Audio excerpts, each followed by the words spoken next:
야곱이 세상을 떠나기 전에 그의 아들들을 불러서 그 아들들에게 축복 기도를 해 줍니다. 여기에서 기억하여야 할 것이 무엇이냐 하면 야곱의 개인적인 생각을 통하여 기도를 해 주는 것이 아니라 하나님께서 이루실 구속사 사건을 이루는 과정에서 쓰임을 받는 내용으로 되어 있습니다. 즉 하나님의 예정과 예지 속에 이 기도를 해 준다라는 것을 기억하셔야 됩니다. 구약에 등장하는 인물은 예수 그리스도가 오시기까지 쓰임을 받았던 인물들이었습니다. 그래서 어떤 사람은 범죄함으로 인하여 그 죄의 무서움이 어떠한지를 알게 하기 위하여 쓰임을 받았고, 또 어떤 사람은 범죄하였을 때 하나님 앞에 나와 회개에 기도하였을 때 그 기도가 응답이 되어 복을 받았던 내용 등등 여러 가지의 그 내용으로 되어 있음을 알 수 있게 됩니다. 28절의 말씀을 보게 되니까 같이 읽습니다. 이들은 이스라엘의 12지파라. 이와 같이 그들의 아버지가 그들에게 말하고 그들에게 축복하였으니 곧 그들 각 사람의 분량대로 축복하였더라. 각 사람의 믿음의 분량대로 축복하였다. 분복이라고 그러죠. 택함을 받았지만 하나님께 복을 받는 크기와 쓰임을 받는 크기가 다르다라는 겁니다. 자, 12아들이 있는데 첫째가 르우벤이에요. 르우벤은 탁월한 사람이었는데 아버지의 첩 비라와 동침함으로 인하여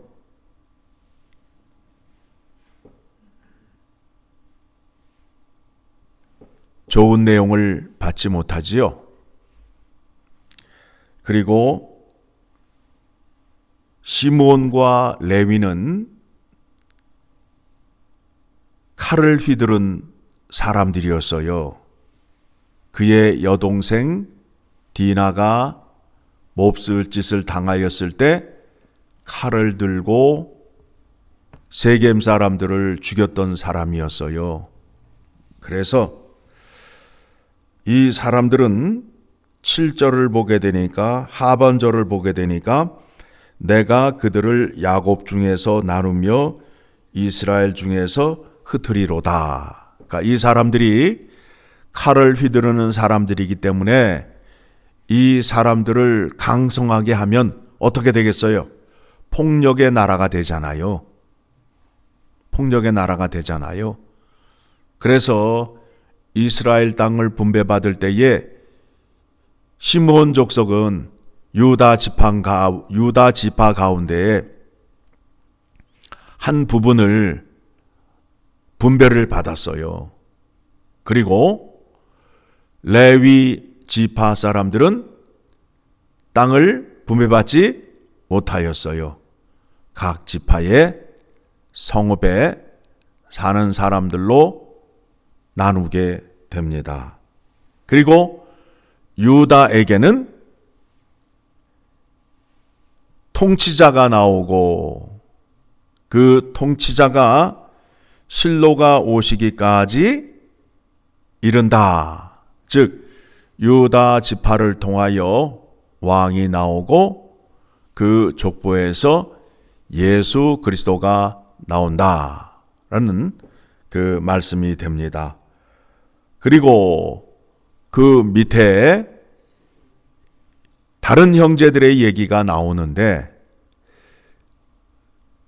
사사기와 열왕기 상하의 말씀을 보게 되면 이 지파들이 어떻게 이스라엘 민족 가운데에서 행하였는지를 알 수 있게 됩니다. 그러면서 근데 이 지파가 북이스라엘과 남유다로 나뉘게 되지요. 북이스라엘 그 나라에 속한 지파들은 10지파들은 BC 722년에 아수르에게 멸망을 당하여서 그 지파가 어디로 갔는지 알 수 없게 돼요. 그리고 남유다는 바벨론의 포로로 잡혀가서 그 포로 가운데에도 하나님께서 약속하신 약속의 말씀을 지키게 해서 유다 족보를 이어가게 해서 그 족보에서 예수 그리스도가 오신다라는 겁니다. 그래서 유다의 족보가 마태복음 1장을 보게 되면 나오게 되죠. 마태복음 1장을 보게 되면 1절에 아브라함과 다윗의 자손 예수 그리스도의 계보라. 아브라함이 이삭을 낳고 이삭은 야곱을 낳고 야곱은 유다와 그 형제들을 낳고 유다는 다말에게서 베레스와 세레를 낳고 하면서 유다의 족보가 이어지게 됩니다. 그래서 16절을 가게 되면 야곱은 마리아의 남편 요셉을 낳았으니 마리아에게서 그리스도라 칭하는 예수가 나시니라. 이렇게 해서 창세기 49장에서 예언적 축복의 기도가 결국에는 유다 족보를 통하여 메시아가 이 땅에 오심을 확인하게 되었습니다. 자, 오늘 아침 우리가 생각하여야 할 것이 무엇이냐 하면 이 12지파가 축복 기도를 받았는데 축복 기도의 내용을 보니까 우리가 마음에 썩 드는 내용도 있지만 그렇지 않은 내용도 있어요. 하나님의 약속에는 축복과 저주가 함께 있고 또 저주 받는 자들에게는 돌이킬 수 있는 회개의 축복이 약속되어 있어요. 그와 같은 내용으로 율법이 되어 있음을 기억하시고 구약에서 등장하는 인물들은 복을 받았네, 저주를 받았네 라는 그런 판단으로 하나님의 말씀을 읽는 것이 아니라 하나님께서 이루시고자 하는 구속사, 구원을 이루시기 위하여 각 사람들이 쓰임을 받았다라는 겁니다. 각 사람이 쓰임을 받았는데 그 가운데에 예수 그리스도를 사모하고 예수 그리스도 오시기를 기다리는 자에게는 하나님의 구원의 은혜가 임하지만 하나님의 예언적 계시를 믿지 아니하고 듣지 아니하는 자에게는 저주가 임하였다라는 것을 여러분이 기억하시면서 말씀을 보셔야 됩니다. 그래서 우리가 확인하는 것이 무엇이냐 하면 우리가 범죄를 하여도 하나님을 떠나면 안 된다라는 거예요.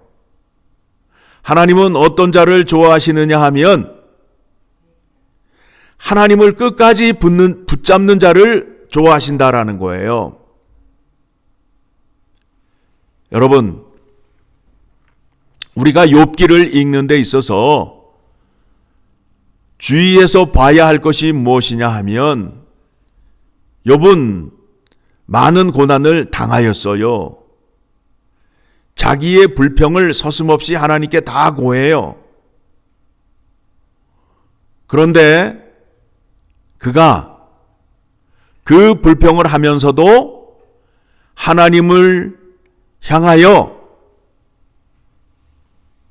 불평과 기도를 하면서도 하나님을 등지거나 하나님을 외면하거나 하나님을 떠나지 않았다라는 거예요. 그래서 욥의 믿음을 높이 평가하는 이유가 바로 거기에 있어요. 자, 우리가 확인하는 것이 무엇이냐 하면 죄를 지어도 범죄를 하여도 하나님을 떠나면 안 된다라는 거예요. 안 된다라는 거예요. 떠나시면 안 돼요. 죄를 지어도 하나님 앞에서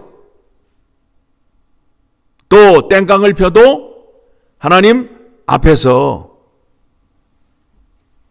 그 믿음이 있어야 된다라는 겁니다.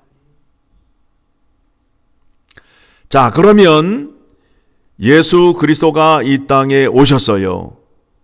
구약에서는 오실 메시아를 바라본 사람들이 구원을 얻었다. 그렇죠? 그러면 이제 예수 그리스도가 이 땅에 오셨잖아요. 그러면 우리들이 하여야 할 일이 뭐예요? 그 오신 예수 그리스도가 우리에게 주신 은혜가 무엇인가를 생각하여야 된다라는 겁니다. 그렇죠? 그래서 예수 그리스도를 통하여 우리가 얻은 구원이 뭐예요?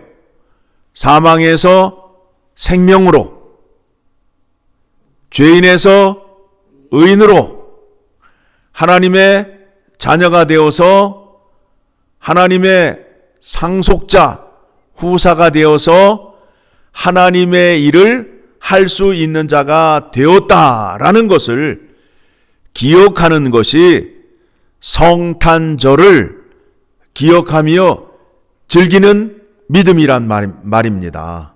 그렇죠? 어리석은 믿음을 갖게 되면 마치 이번 달 25일에 예수 그리스도가 오시는 것처럼 생각하고 믿음을 구하는 사람들이 있어요. 그런데 예수 그리스도는 이미 2000년 전에 오셨잖아요.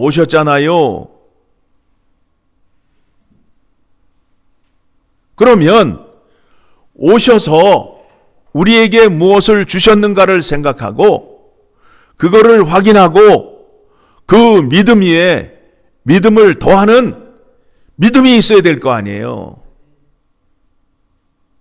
그런데 성탄절만 되면 예수 그리스도가 올해 처음으로 오시는 것처럼 그런 믿음과 그런 생각을 갖고 있고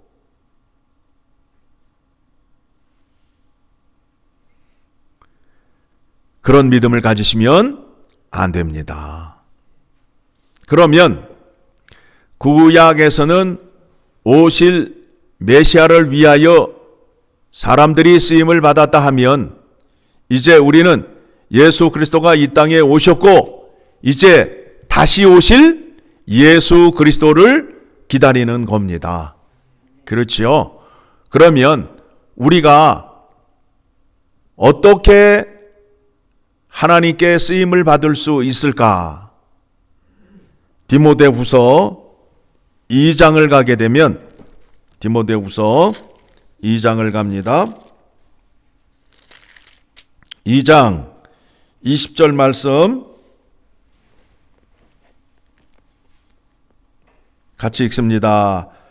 큰 집에는 금그릇과 은그릇뿐 아니라 나무 그릇과 질그릇도 있어 귀하게 쓰는 것도 있고 천하게 쓰는 것도 있나니 그러므로 누구든지 이런 것에서 자기를 깨끗하게 하면 귀히 쓰는 그릇이 되어 거룩하고 주인의 쓰임에 합당하며 모든 선한 일을 준비함이 되리라. 어떤 사람을 쓰신다고요? 깨끗하고